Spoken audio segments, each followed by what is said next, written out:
What's going on, Paisanos? V here. Coming at you guys, well, with another marker wash today. You know, one of my most recent deck cores I bought, I mentioned it on my Twitch channel, as well as Discord yesterday, has been Dracos. I think Dracos are really cheap right now. And listen, you say Dracos, everyone instantly goes, oh, Masterpiece. Not just Masterpiece. No. I'm talking about the core of Dracos being very cheap right now. And I think yesterday it took me like 20 bucks to finish off the rest of my core. And for the most part, it's relatively inexpensive and nobody's looking at it right now. But Dracos have huge potential in the future of this game. Mid-range decks, this deck isn't. It has the ability to recycle itself, to recur all its plays, and do them over and over and over again. I can spend the opponents using monsters and or spells and traps. I think Dracos is highly undervalued, highly underrated, and nobody's looking at them right now, which means you should be, well, because nobody else would. Guys, before I begin my video, I just want to say, please make sure to subscribe when you have subscribed already, hit the like button, comment down below, comment question of the day. Well, what deck core are you looking into? I just told you mine's, Dracos, I just picked it up. I might be looking at other ones as well, but which one are you looking into? I mean, there's a lot of great answers that I would agree with. I think Lyrus is a phenomenal deck core. I think Elric is obviously a great deck core. Shadows, I mean, we have so many deck cores. Even with the bans coming out, I think those players, or owners of these deck cores, feel very confident that they're not going to get hit. And I don't blame them, I think they're going to.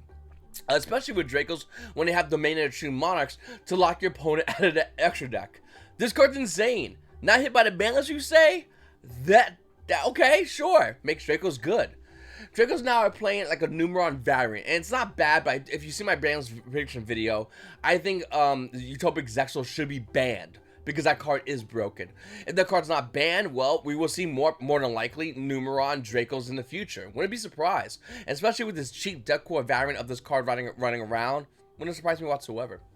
Guys, a lot of people are hitting me up, whether it's on Instagram, whether it's on Facebook, whether it's on Twitch, everywhere, asking, V, what do I buy? What do I sell? Paisanos, let me tell you, it's not easy. The answers to those questions aren't what people might want to hear. It's like, well, you probably don't have maybe some of you do. Like, you know, when a girl looks at you and goes, doesn't make our butt look big, or whatever goofy thing they say, that's nonsensical. They already have the answer to it anyway.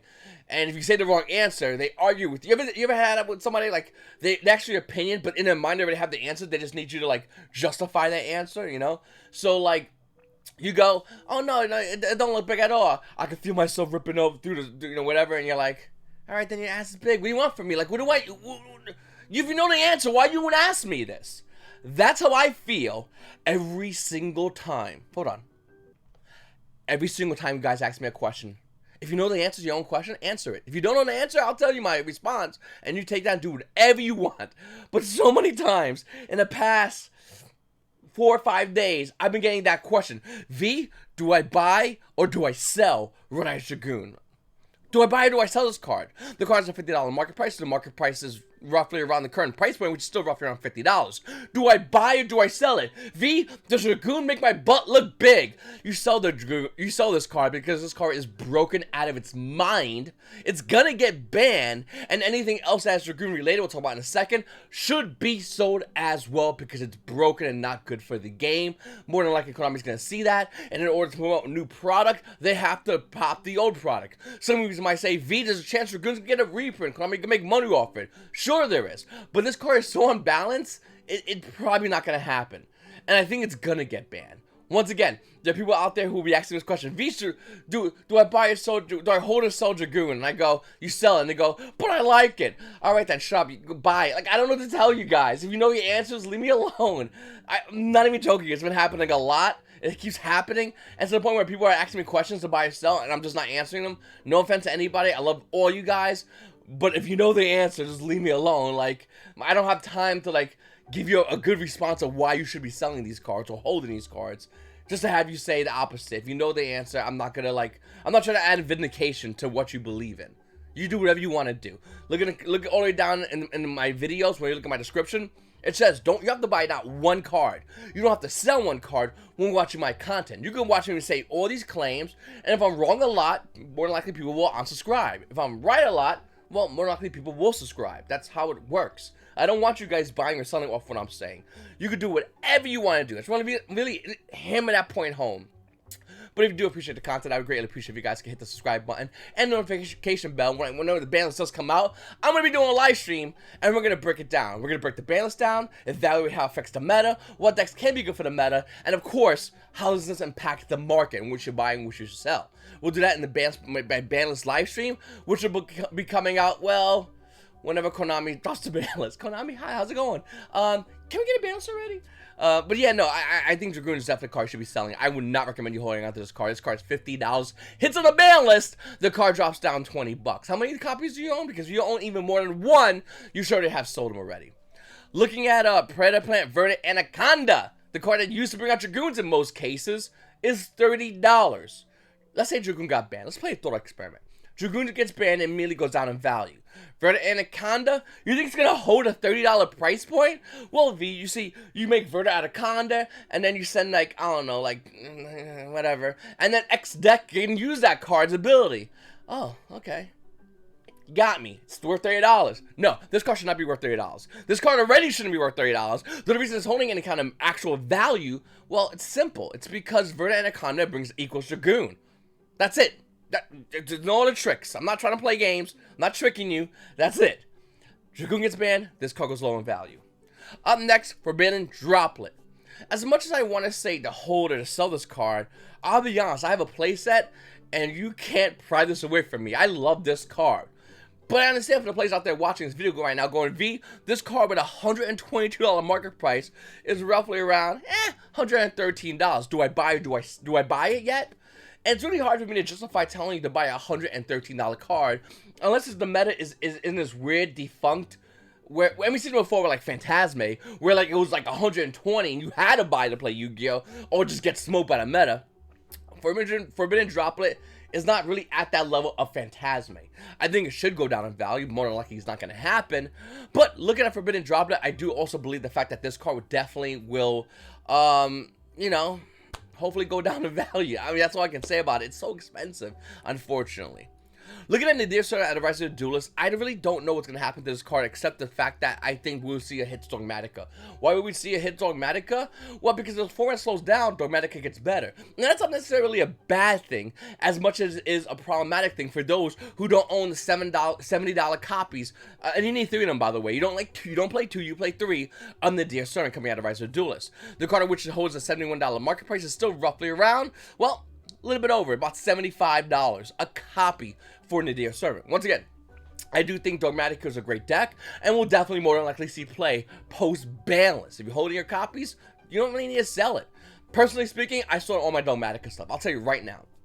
And the reason why I sold my Dogmatica stuff is because I personally don't like playing something like this expensive, that I do think is going to be going down in value. That I do think we'll see either a banless hit or a reprint modify the value. We can see Ghost of the Past and Ultra Nadir Servant, which would definitely change his price point up. Alternatively, we would see spikes in Ecclesia and Dogmatica Fleur-de-Lis. They might rise in value. But Nadir Servant being the money card of Dogmatica, being the crutch of Dogmatica, this will go down in value. I don't think it's going to go any higher. Maybe post-ban shortly, but I do think a reprint will definitely modify the price point. Hopefully it should be coming out soon. That's why I got rid of my entire core. You can do whatever you want to do with that information. That's just what I did personally. Then we have number 39, Astro Utopia. This card with a $317 market price is roughly around $350 to almost, hold on, to almost near $400. I mean, there's a 13 wall somehow. You got 13 of these, wow. But this card being roughly around $350, within one wall being 400, is a phenomenal card. And I do think we will see Utopia still do things in the game of Yu-Gi-Oh! I don't know what it is, but the core, the Utopia, number 39, has came and went so many times in this game of Yu-Gi-Oh! As a real meta contender, whether it be his regular Utopia or within its introduction, or any other variant of Utopia. And there's been so many. I do think this will see play one day. And I think a lot of people are also seeing that, number one. Number two, there's no other card in the game of Yu-Gi-Oh! And this is really hard to say. There's not many cards that fit this pattern. But there's no other card in the game of Yu-Gi-Oh! That is specifically like this. Hopefully we'll see more Astro cards, if there are any more. I don't watch the show. I don't care about the show. Besides the original, a little bit of GX. But hopefully we see Utopia's more Astro cards come out. Because until that time happens, this is a very unique card. Some of you might go, V, what about 10,000 dragons? You can't really play 10,000 dragons. If you put that car in a deck, I mean, sure, I guess so. It's like driving a Rolls Royce around town to do grocery shopping. You just don't do that. You just don't. And if you do it, people are gonna look at you like, look at this dumbass. Like, it's a Rolls Royce, and you're just parking it next to, like, whatever car. But that's a Rolls Royce. That's a fancy show car. You just, you wanna go get groceries? Yeah, let's take the Rolls Royce because that's good trunk room. What are you doing with your life? Like, wrong. And when you see people playing Dungeons and Dragons, I'm not saying a lot are, but that's the way I like to put them together. Looking at Astro Utopia, though, it's different. This right here, well, this right here is a beautiful, great, clean Cadillac. I'm talking new, brand new Cadillac, all the bells and whistles. A Cadillac drives the same as any old car, any other car on the road that's relatively new within this year. But you own a Cadillac. Just throwing it out there. I owned a Cadillac a long time ago. I loved it. And I think anyone who drives a Cadillac or has seen a Cadillac inside or has ridden a Cadillac knows it's a quality vehicle. That's what Astro Utopia is whenever it wants to see metaplay. And I do think, once again, it's going to.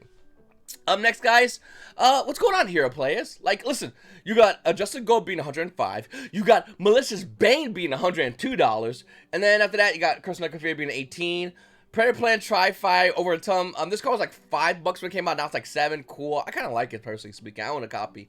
But more importantly, you have two $100 cards, because they say hero in them, and you need them. So what's going to happen? And if you're sitting there going, V, I want to play heroes. I want to be that inspiring hero player. I want to get a clean max rated hero deck. But these are $100 each, V. Does that make any sense? No. No, but once again, I mean, a hero player is like an alien coming down, and us looking at the alien and talking about, like, geopolitical effects of, like, pollution. He's going to be like, you still got that? What I mean by that is, when I look at these prices, these are only applied to hero players. And a hero player has goggles on that allows them to only look at hero cards within the market. And they don't care. They honestly don't. Talk to a guy who wants to max rated heroes about how much money cards are. He doesn't care. You can't tell him about, like, another deck like Dracos. You can't tell him another deck like Thunder Dragons. He doesn't know those decks. He has zero idea what those decks are. He doesn't even know the rarities because he doesn't need to, because he's a hero player. I'm not saying they're not like us. I'm just saying that, maybe we could put him in a camp somewhere and... Joking. Listen, I think hero players that have max rated heroes are the most truest divine Yu-Gi-Oh players out there. I just don't want to be next to one. With that said, play this game long enough, okay? Listen to me. You're going to start hearing cards like, Adjusted Gold's not a bad buy for $105. Hey, Malicious Bane's $102? Discount prices, and slowly you'll become a hero player. I'm telling you, everyone I knew in this game's history has at one point played heroes and at one point dedicated themselves to heroes. They're insane, but I ain't gonna lie, like, I'll be honest with you, I do want max rated heroes. I do want it, and it's scary because, like, you buy one card, you gotta realize, guys, I have I have $1,300 in store credit coming to me from TCG Play within the next couple of days. I think I might buy max rated heroes, is what I'm trying to say. But not yet, and here's why. Max rated heroes is very expensive, and there's gonna be a reprint. We're gonna see Adjusted Gold, Bane, the hero monsters, Faris and Vision from Bowser Legends of Revenge. They're gonna get reprints. It's inevitable. So why buy now, right? In fact, if you are looking to buy heroes, I would say maybe something along the lines of an Ulti Stratos. I'll be honest with you, there's just nothing better than having a place in the Ulti Stratos. It is beautiful. And if you don't have any, you might want to consider picking them up. They are always going up higher in price. Just like every other hero card, they just hit some crazy number. And especially something like a Ulti Stratos. I mean, Starlight Stratos probably be higher, I guess, technically speaking.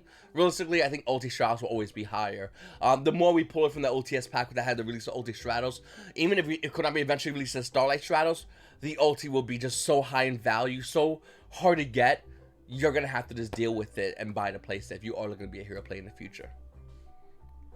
I'm buying heroes. Okay, Marine says Seahorse Starlight Rare at a Rising Rampage with a $161 market price is roughly around $135 to $150 a copy. Now, some of you might go, V, that's a lot of money. And you're not wrong. Starlight Rares are a lot of money. But the minute we start talking about Starlight Rares, we're talking, like, we can't talk about, like, haggling with Starlight Rares. You just don't do it. Just doesn't work that way. And when we look at solid rares like Marinta's Seahorse, I do think Marinta's Seahorse is a card that is well, not just Marinta's Seahorse, but Marinta's in general, is an archetype that put in a different format would be like the blowout archetype of that format. And I don't know, personally speaking, I would love to know if you guys can comment down below, if Marinta's can be good in a future archetype. Could it be more good in a mid-range archetype? And seriously, let me know down below. I have a Marinta's deck. Obviously, I don't own Seahorse yet. But it's not that expensive, to be honest with you. You gotta realize, when we first got that COVID check, and I hate putting that term in there, but it is, this card went as high as $400 a copy. The price has since went back down. The original price point, by the way, pre-spike, was roughly around $125. And you can see over here, it's hitting that price point. It's almost near it. I would argue there's almost no difference if you're playing, once again, if you're buying a Starlight Rare. With that said, can Marinta's be good in mid-range? And if they are, why is nobody buying their core up already? I mean, yeah, maybe you don't want to buy Starlight Rare Seahorse. You might get like an Ultra Rare Seahorse. I don't blame you. But what about the other Marinta's cards, like Coral Anemone, Marbled Rock? Where's the other one? I'm just gonna put in Marinta's and see what we got here. There's a secret rare from the set. Okay, I'll just do one of these. Boom. There's a secret rare whose name I always forget, but I had to buy a fourth one because I dented one. Fun story. Evidently, cards aren't really good at being put in the floor. Marinta's Blue Tang. You got a reprint in the Megatons, right? Yeah, as an ultra rare brute, whatever. Gross. But if you want the secret version of Blue Tang with a $3 market price, it's roughly around $3. And to be honest with you, $3 for a secret at a Chaos Impact for a Marinta's, that's not bad at all. Once again, I think if you don't own your copies, you definitely want to grab these before they start going up higher in value. Siphon Lamb is a card that should have been reprinted a long time ago, but it's not. Siphon Lamb with an $18 market price is roughly around $18. Why is this card so much money? It's gonna get reprinted. Are you gonna sell it? Seriously, it's good questions. Invoked in general is something last balance we couldn't stop talking about. Invoked getting hit. Invoked, whether it's Alistair, whether it's Magical Meltdown, whether it's Invocation itself being just limited. Invoke was definitely the core of a lot of banless conversations. And now here we are, and almost nobody's mentioning Invoked at all. Despite the fact that it is seeing a decent amount of play and a bunch of mid-range variants that I would say are roughly around tier 1.5, tier 2-ish. Looking at Invoked Mechaba at a Fusion of Forces with a $19 price point, the value right now, well, there's a bunch of unlimiteds, but the Italian one for 21, you'll see roughly around 20 bucks. Yeah, $21 all over the place. Is it worth talking about Invoked in the bans as a conversation starter? Or as a way to say, hey, listen, maybe this should be hit. And if it was to be hit, if we're on that topic, what do you hit?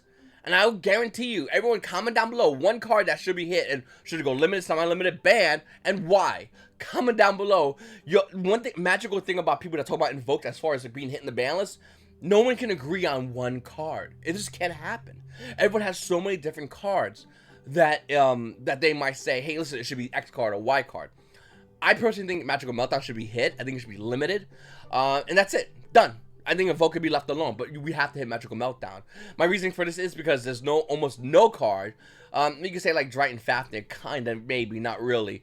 But other than that, no card in the game of Yu-Gi-Oh! That says, yeah, all your fusions are just, when the minute you activate them, your opponent kind of just gotta watch the show. Like, there's no card about that in the game of Yu-Gi-Oh! Which makes Invoke just very unique. Once again, Magical Meltdown, I think definitely should be limited. There's so many banned cards in this game, and there's tons of banned cards in this game, that despite crazy high values, despite the fact that they're just banned. Some of them are justifiable, Max C. Other of them are just insane, the grass is greener. But here's the crazy part. Even in the insanity of a card like the grass is greener, I can see this card coming off the ban list. And I think a lot of other players can. What, with the almost near $10 market price, the value of this card unlimited is at $15. First versions, I mean, you got one over here for, I'm bad at math, what was that, like 18 after those two are gone, roughly around $22 for a secret rare at Vision Tempest, only printing, and still banned. That's the thing, it's banned. So, what do we do with that information? Well, personally speaking, I think Grass of Screen is a great card, but you need it in 3. That's the reason why I personally I don't own any copies of this card. I think this card was to go to 1 and wouldn't really do as much for the meta, so that may be a cause and case for hype, but hype doesn't last long and eventually dies back down. I think Graphic Screen is a card that if Konami just put to 3 or even 2, we can make an argument for 2, having this card at 1 is not as big a deal. It just isn't. And anyone saying it's a big deal is the same player saying Graphic Screen is a big deal. So, yeah, during your draw phase, I'm gonna activate VFD effect. Oh, you stop it? Okay, choose a pop it or activate my other VFD effect. Okay, that same player is saying Graphic Green should be banned. Stop. What are you doing? Alright, up next, we have Pseudopoly Musician at an OTS Storm Pack 14. This card with a $60 market price is already rising, being roughly around $75. Though was there $80 for Ultimate Rare Pseudopoly. And there's other versions of the card, but like Ultimate Rare, what I love about Pseudopoly is out of all the cards, if one thing is true, and I know people are hate when I say mid-range, or maybe if you don't like mid-range, we like combo, whatever you want to say, I don't care, dude. Listen, this card shines in a mid-range format. We know that because this card was banned in a mid-range format. Why is that? Well, when the format's slower, when the format is taken not just by Yu-Gi-Oh players going one turn, throw up on the board, can you break it if you can, see you in game 2. When it's like, we're gonna play Yu-Gi-Oh, we're gonna play multiple rounds, and I'll make a good argument, the best formats in Yu-Gi-Oh, period, have been mid-range. Okay, we're talking 3, 4, 5 turns. We're going to play Yu-Gi-Oh at each other. Okay, it's going down. I mean, look at original Shoto Burning Abyssal 2015. Go format is a phenomenal example, and I guarantee you we'll have people commenting down below in the comment section talking about other formats in which it was slower, so players can play the game. Pseudopoly Musician is one of those cards that even though you're doing everything right on your board, it punishes you because you did everything correctly. And I like that. It's weird. Don't get me wrong, I think this card should be banned. I don't think this card should have never came off the ban list. I feel like this card is insane, and I feel like this card's not hitting that peak of its power yet. I think in a slower format it's going to, and I do think that the Ultimate Pseudopoly Musician at an OTS Storm Pack 14 is not done rising. Personally speaking, I'm debating on buying a place at Ultimate Rares myself. I don't know. It's kind of expensive, but let's be honest. This card's really good. And unlike a lot of other cards, this card says my favorite thing. Not a player can activate cards that affects in response to this card activation. It just says, Super Musician. Opponent goes, wait, let me look at my cards. And you just look at them and go, no. My card says, stop. It says, this is going to happen. You're going to watch it. And thanks for giving me your monsters. Like, don't get me wrong. Broken. I said that already, okay? Let's not complain about it. But wow. Think of the power of any card in Yu-Gi-Oh! Any card in the game of Yu-Gi-Oh! Having the power to say, you can't do anything when this is happening. Like, Magical Meltdown, kinda. Broken. Absolutely, insanely broken. Should be banned. I don't think there's no other argument for it. Superpolymerization says that. We have it at 3. The format's way too fast now, but as the format slows down, this card gets better. It just is what it is. And god damn, it looks good. Okay, I convinced myself I'm buying a playset at 3. Up next, we have Abyssal at an OTS Storm Pack 13. I love OTS packs, by the way. Whenever I'm doing my market watch, I love talking about OTS packs because you can't just run to your local card shop if it's open and buy one well, ideally buy one out the shelves. They're not easily to get because they're only going to be gotten through, well, besides eBay and shadow institutions, you know, playing the game of Yu-Gi-Oh! Looking at a card like Abyssal at an OTS Storm Pack 13, with a $52 market price, the value right now is still roughly around 50, well, watch this.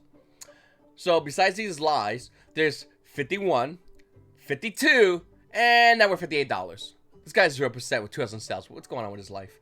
Okay, this one's $58. So, yeah, Abyssal, technically speaking, is $50. Technically speaking, it's $50. It's like near 60.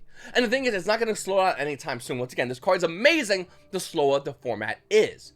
It's great and has been used in combo format. We've seen it already. But the slower the format, the more deadlier this card becomes. And I like that about Abyssal. It's always been a good card. Konami's, I don't think, is ever going to ban it because it's not like good to the point where it's broken to be even considered to be banned. So like, I don't think Konami will ever like, oh no, we can't ban this card. But it really is good. And I like that about Abyssal. If you don't have your copy of Ultimate Rare, you want me to pick it up right now because this card is only going up. Pot of Eyes is only going up. 78,000 the market price. It's like 75 right now, and that's friend prices. This card is dirt cheap right now. It will pass $120. But V, I like Pot of Goofy, whatever, which card? You get to see 6 turns in your deck at the expense of only 6 reaction deck cards. What a deal! That card, I talked about in my previous market watch, it should be a lot lower than what it currently is. This Zeiss is a phenomenal card, and I'm telling you right now, this card is going to be rising higher and higher in the market as time goes on. Keep buying this card if you don't own it already. If you don't want to buy this version, it's too expensive, I get it. They also have the Secret Rare, which I also think is also going to be rising high in value. I'll get an indication of the Secret Rare and Ultimate Rare. If you want to see the like correlation, look at like Pot of Duality. I think it's a phenomenal correlation of like Secret and Ultimate Rare, and then combined to the Zeiss. And I think in time, the Zeiss is going to obviously increase in value, and the Secret Rare will also increase as well. You know, I really haven't talked about Legendary Duel Season 2 whatsoever. I think Konami kind of remade this set as a set meant for collectors. Don't get me wrong, the Kyber dice looks really cool, really hard to get. Cards like Garden Rose Maiden isn't seeing as much play, but still a great card. Super Dreadnought, Rail Cannon, Juggernaut, Lieb. Man, that name is long. It's a phenomenal card, it's $6. Bingo Machine Goes a card that desperately needs a reprint, and I do like this set for Blue Eyes in general. But the reason why I haven't talked about the set that much, well, quite frankly, it's because I don't care about Blue Eyes. I'm not a Blue Eyes player. I've never been. I have part of a core, but I never really physically played a deck ever in my entire life. I will say, though, I do think there's a lot a lot untouched about this. Think about it. When was the last time you sat down and had a conversation about Legendary Duelist Season 2? When was it? When was the last time you had a conversation about Legendary Duelist Season 1? These are both phenomenal sets that have a lot of value, some potential meta, but more or less collector's value that will increase throughout time in this game. Things that people aren't looking at right now doesn't mean it's bad. Legendary Duel Season 1 and Season 2 boxes, I think Season 1 had like a bad printing whatever. You had that bad boy sealed. And Legendary Duel Season 2, not even joking you, is not a bad buy. Just nobody talks about it because it's only collectors for the most part. But I do think it has potential. Anyway, Paisanos, I really appreciate you guys watching my videos. Thank you so much, guys. Listen, I don't know if I'm going to make another market watch tomorrow. I might not. I might. It really depends on the ban list. The minute the ban list comes out, for those who don't like the long videos, it's going to be a long video. We're going to have to break a lot down. And I do predict this ban list to be an insanely huge ban list, despite the fact that there's not many physical events. Konami's trying to bounce the game in order to sell us more products. So this ban list, I think specifically, is going to be ginormous. I could be wrong. It could be 1 or 2 cards. That's fine. Well, I'll still maybe do a market watch because if something doesn't get touched, that's almost as bad as something getting touched. Okay? But I do think we're going to have a huge ban list, and we're going to have to evaluate the market several times to really completely understand the impact of any release ban list. Specifically this one, which I do think is going to be ginormous. That's the word I'm going to use from now on. Paisanos, I thank you guys for watching my videos. Make sure to hit the subscribe button, hit the notification bell when I do my live streams. It's going to get crazy. I'll see you there. It's your boy Veen. You Paisanos have a great day.